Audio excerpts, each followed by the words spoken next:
Chapter 5 Arthur's Good Idea. For a while, Stanley Lambchop was a famous name.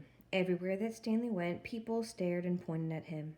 He could hear them whisper, "Over there, Agnes, over there. That must be Stanley Lambchop, the one who caught the sneak thieves," and things like that. But after a few weeks, the whispering and the staring stopped. People had other things to think about. Stanley did not mind being famous. Being famous had been fun, but enough was enough. And then came a further change, and it was not a pleasant one. People began to laugh and make fun of him as he passed. "Hello, super skinny," they would shout, and even ruder things about the way he looked. Stanley told his parents how he felt. "It's the other kids I mostly mind," he said. "They don't like me anymore because I'm different, flat." "Shame on them," Mrs. Lambchop said. "It's wrong to dislike people for their shapes or their religion for that matter, or the color of their skin." "I know," Stanley said. "Only maybe it's impossible for everybody to like everybody." "Perhaps," said Mrs. Lambchop, "but they can try." Later that night, Arthur Lambchop was woken by the sound of crying. In the darkness, he crept across the room and knelt by Stanley's bed. "Are you okay?" he said. "Go away," Stanley said. "Don't be mad at me," Arthur said. "You're still mad because I let you get tangled the day you were my kite, I guess." "Skip it, will you?" Stanley said. "I'm not mad. Go away." "Please, let's be friends." Arthur couldn't help crying a little too. "Oh, Stanley," he said. "Please tell me what's wrong." Stanley waited for a long time before he spoke. "The thing is," he said, "I'm just not happy anymore. I'm tired of being flat. I want to be a regular shape again, like other people. But I have to go on being flat forever. It makes me sick." "Oh, Stanley," Arthur said. He dried his tears in the corner of Stanley's sheet and could think of nothing more to say.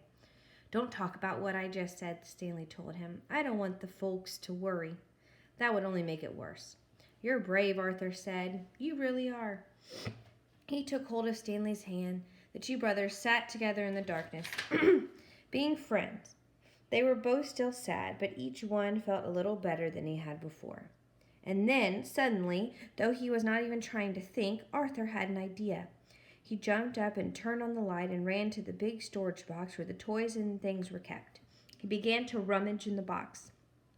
Stanley sat up in bed to watch. Arthur flung aside a football and some lead soldiers, an airplane models, and lots of wooden blocks, and then he said, "Aha!" He had found what he wanted, an old bicycle pump. He held it up, and Stanley and he looked at each other. "Okay," Stanley said at last, "but take it easy." He put the end of the long pump hose in his mouth and clamped his lips tightly about it so that no air could escape. "I'll go slowly," Arthur said. "If it hurts or anything, wiggle your hand at me."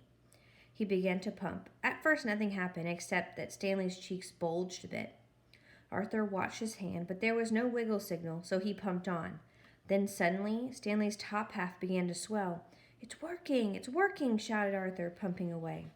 Stanley spread his arms so that the air could get around inside him more easily. He got bigger and bigger. The buttons of his pajama top burst off. Pop, pop, pop. A moment more, and he was all rounded out. Head and body, arms and legs, but not his right foot. That foot stayed flat. Arthur stopped pumping. "It's like trying to do the very last bit of those long balloons," he said. "Maybe a shake would help." Stanley shook his right foot twice, and with a little whooshing sound, it swelled out to match the left one. There stood Stanley Lambchop as he used to be, as if he had never been flat at all. "Thank you, Arthur," Stanley said. "Thank you so much." The brothers were shaking hands when Mr. Lambchop strode into the room, and Mrs. Lambchop was right behind him. "We heard you," said Mr. Lambchop, "up and talking, when you ought to be asleep, eh?" "Shame on George," said Mrs. Lambchop. "Stanley's round again." "You're right," said Mr. Lambchop, noticing. "Good for you, Stanley." "I'm the one who did it," Arthur said. "I blew him up." Everyone was terribly excited and happy, of course. Mrs. Lambchop made hot chocolate to celebrate the occasion, and several toasts were drunk to Arthur for his cleverness. When the little party was over, Mr. and Mrs. Lambchop tucked the boys back into their beds and kissed them, and then turned out the light. "Good night," they said. Good night, said Stanley and Arthur. It had been a long and tiring day. Very soon all the lamb chops were asleep. The end.